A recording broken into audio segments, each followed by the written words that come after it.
Social and Economic Problems, Part 2.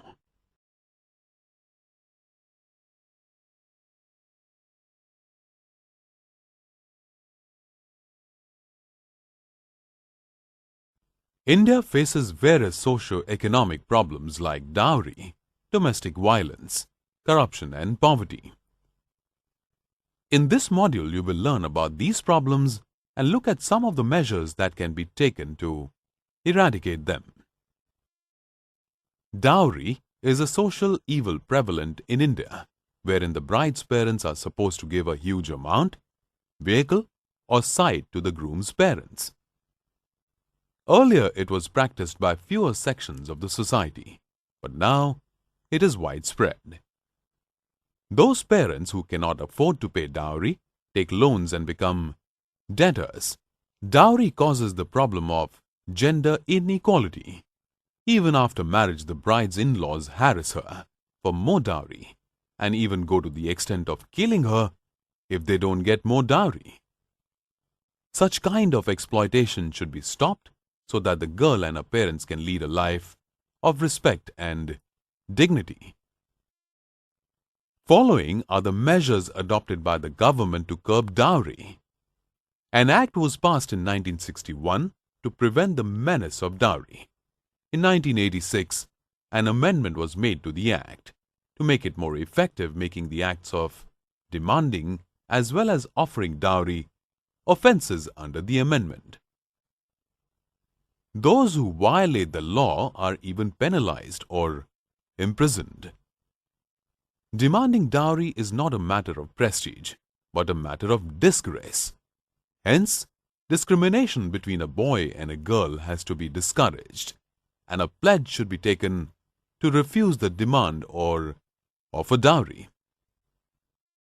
Certain sections of society lack the values of mutual understanding, which results in domestic violence in various forms.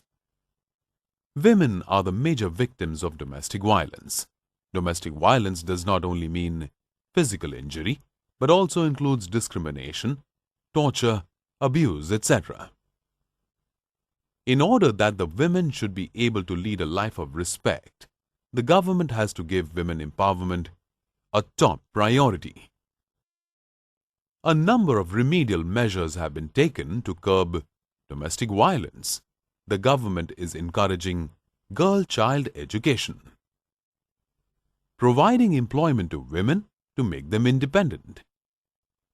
Sexual harassment, molestation, and harassment by families in cases of love marriages should be dealt strictly under the law.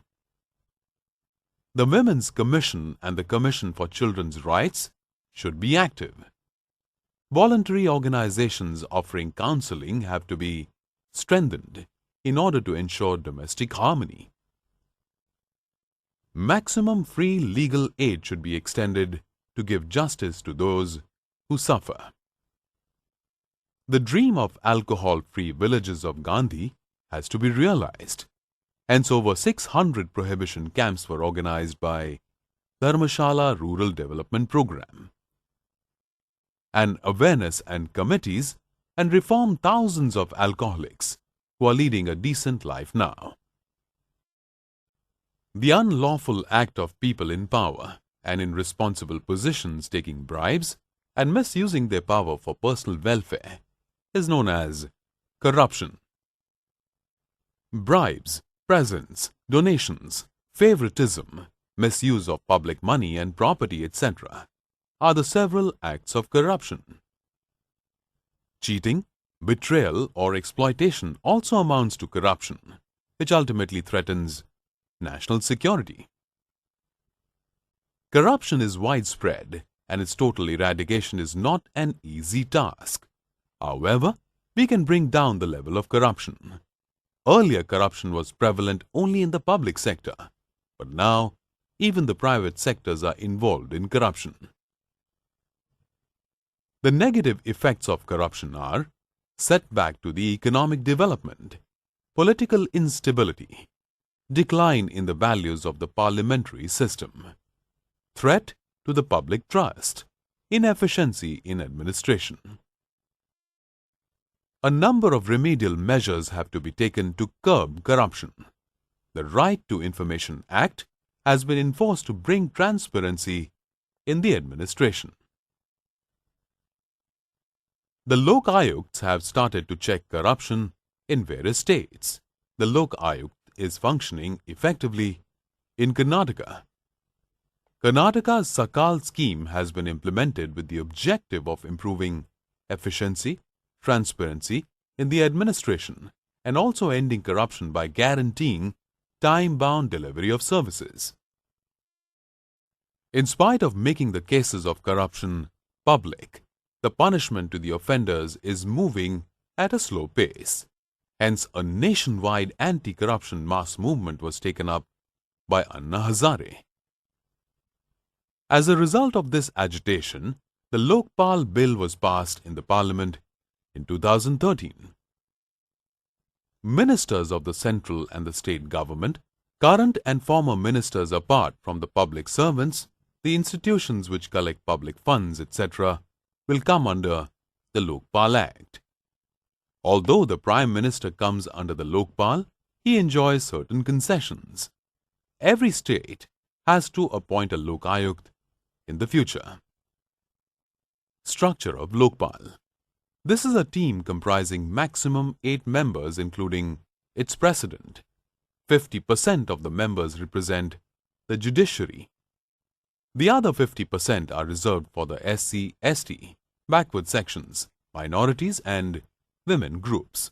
The Lokpal team has to complete the investigation within 60 days from the date of registration and complete the inquiry within 6 months. The government officials and their family members have to make an official declaration of their assets with the Lokpal. Poverty is a great economic problem. When a state is unable to attain economic freedom and provide for these basic necessities like food, clothing, shelter, education, pure drinking water, and health to the people, it is called poverty. About 1/4 of the population in India lives in poverty.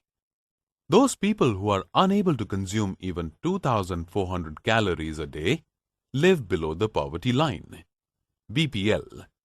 The food available in 2001 was 26%, which further declined to 19% in 2011.